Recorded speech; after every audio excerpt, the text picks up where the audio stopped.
some different parts in the service of worship. That our lesson today is this traditional lesson on salt and light. This is right out of Jesus' words, red letter words of Jesus in the Beatitudes, where we talk about how we as Christians are the salt of the earth, how we are the light of the world.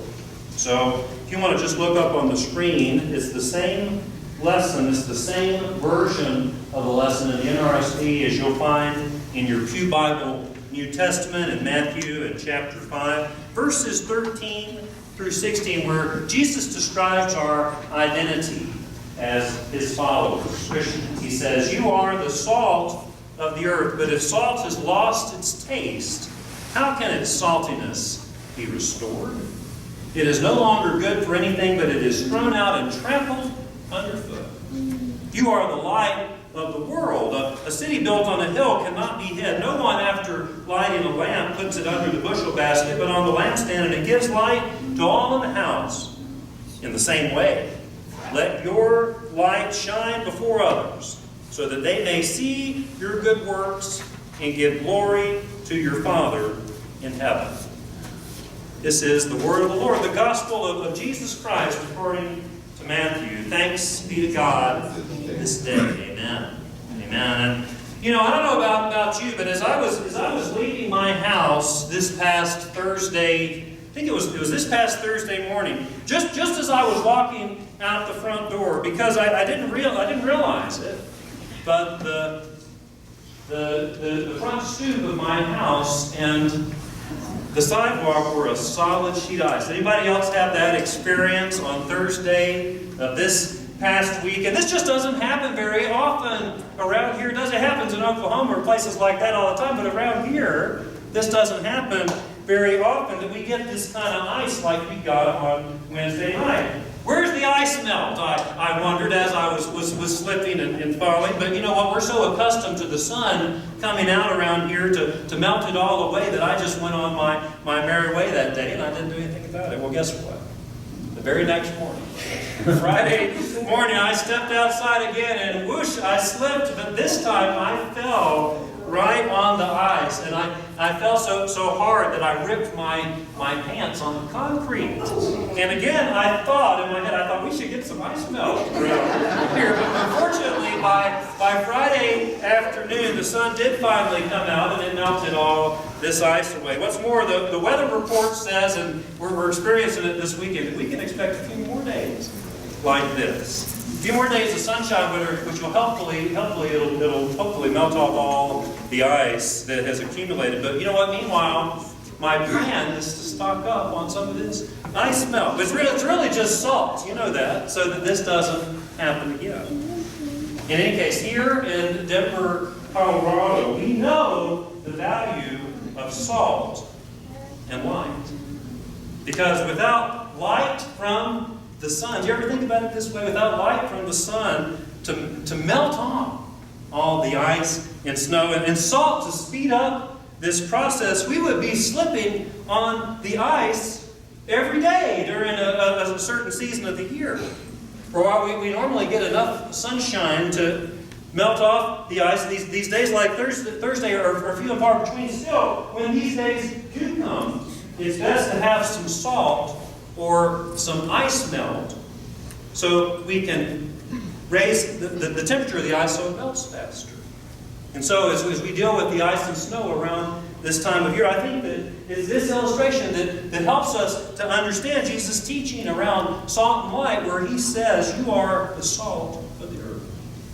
And you are the light of the world." Because when we recognize just how important salt and light are to keep us from slipping on the ice, then maybe we can better understand what Jesus meant when he called us to be salt and light to each other here on this earth, that we're meant to help to keep each other from slipping in this life.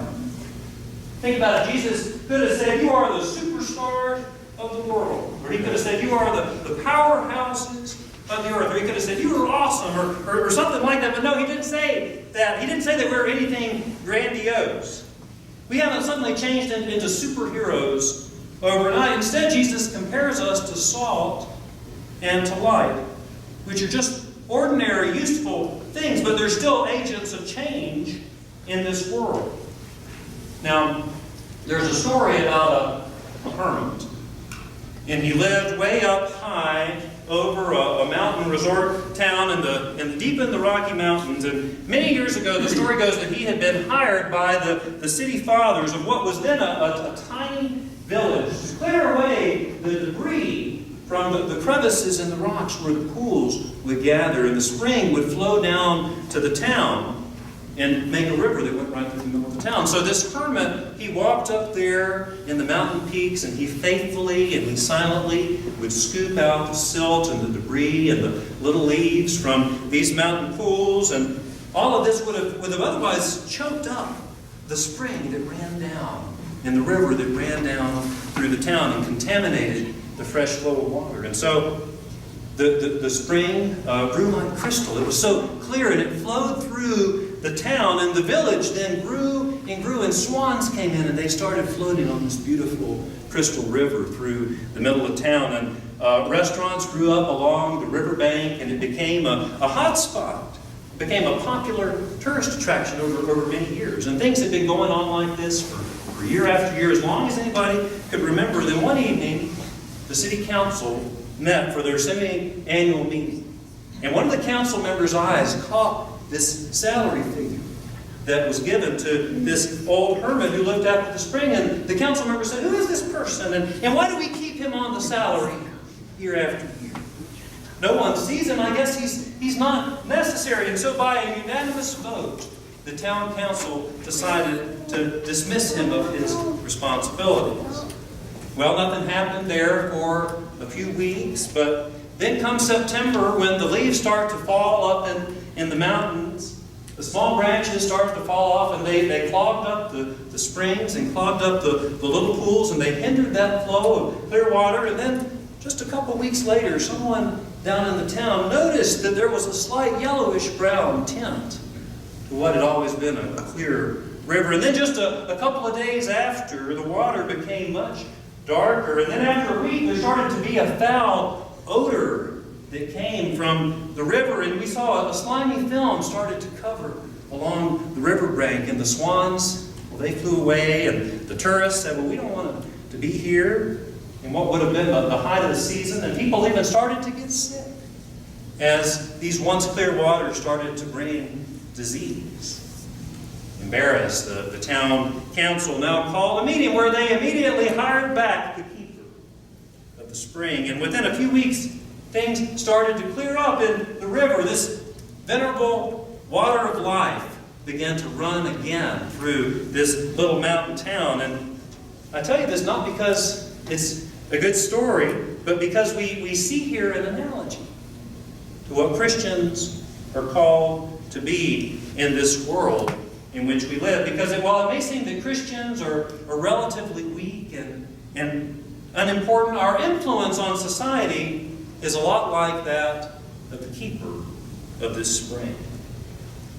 Let me tell you why we are here, writes Gene Peterson in his translation of this passage. He said, "You're here to be the salt seasoning that brings out the God flavors of this earth.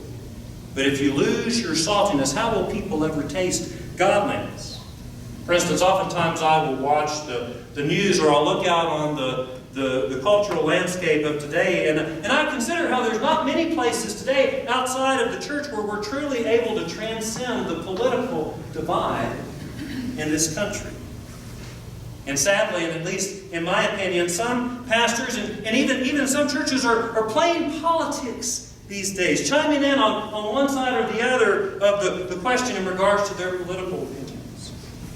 One pundit writes, she says, "We are becoming a country where partisans not only don't talk to each other anymore, they won't even eat together anymore."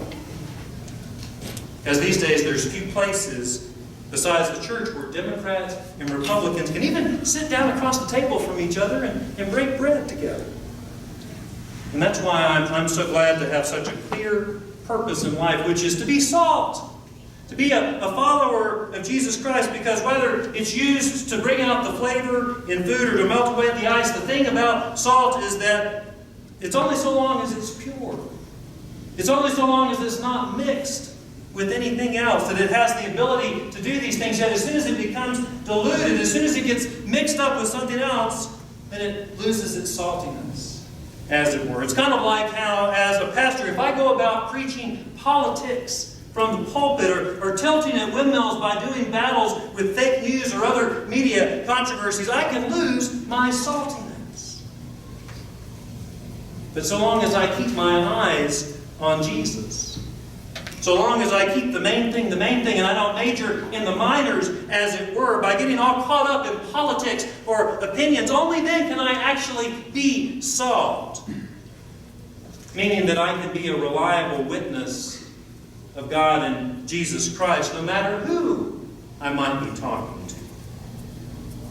What's more, Jesus says, you are the light of the world. And again, I like the message here where Gene Peterson writes, this is his first one. And he says this, here's another way to put it. You're here to be the light, bringing out the God colors in the world. You see, Peter connects these two images. Salt seasoning, he says, brings out the God flavors of the world, while light brings out the God colors of the world. You see, in both of these images, Jesus is reminding us that we've got to be connected to the source as salt and light, because as Christians, to be connected to God is necessary if we want others to see God in us. You know, this happened to me just the other day. A friend had texted me to say that he was in kind of a bad place and he needed some perspective on a question. And so later I called him up, and after our conversation he told me he felt that everything was going to be okay. And I have these kind of conversations a lot. But what was so interesting about this was that my friend described it in this way. He said, I was feeling disconnected. I was feeling almost like a vacuum cleaner whose cord had pulled away from the wall. But I know that you're somebody who's connected to the source. And so after we talked, it felt like I'd been plugged back in. You see, it's not that this had anything to do with me. It's rather, it's if you are connected to God, if you're connected to the source, and then you're transparent enough that people know that they can connect to that source by connecting with you. You know, I like to think of it as almost like that glow-in-the-dark material. You know what I'm talking about is kind of green and plasticky, that so many kids' toys are made of. I remember how, as a little boy, Ezekiel got one of those glow-in-the-dark toys. It was those stars, you know, like you put up on your ceiling, the glow-in-the-dark. And he took it and he went right into his room and he closed the door, thinking that these stars would glow as they came out of the wrap box. And when they didn't, he came back out of his room with a sad look on his face. These are broken, Dad, he said. But it wasn't that the stars were broken. Where's my little gizmo go? There it is. The answer was right there in the box. It said, if you want me to shine in the night, keep me in the light. And of course, the same is true for us, that we've got to expose ourselves to the sunlight of the Spirit, meaning we've got to spend time in church. We've got to spend time in prayer and meditation and reading the Scripture and singing the songs, the spiritual songs in our heart. Most of all, we've got to get around other people of faith that we can strengthen each other. Amen? That's how we stay in the light. And if we just do it once a week or so, it's not enough. You ever heard the saying that says 7 days without being connected makes 1 week? Or it makes 1 week? That means we've got to find ways to stay connected outside of just being here on Sunday morning. And it's not just for we ourselves, but it's for others also. When Jesus says, you are the salt of the earth, you are the light of the world, that means that this is how God makes God's self known to other people, through you and I. We are the hands and feet of God. That means we have a responsibility to stick close to God so that other people can see God in us. It's kind of like that children's song that we know, and I think probably everybody knows it. I'm going to put the words up on, we'll close with this. It says, this little light of mine I'm gonna let it shine. This little light of mine, I'm gonna let it shine. This little light of mine, I'm gonna let it shine. Let it shine, let it shine, let it shine. May it be so also with us. Thanks be to God.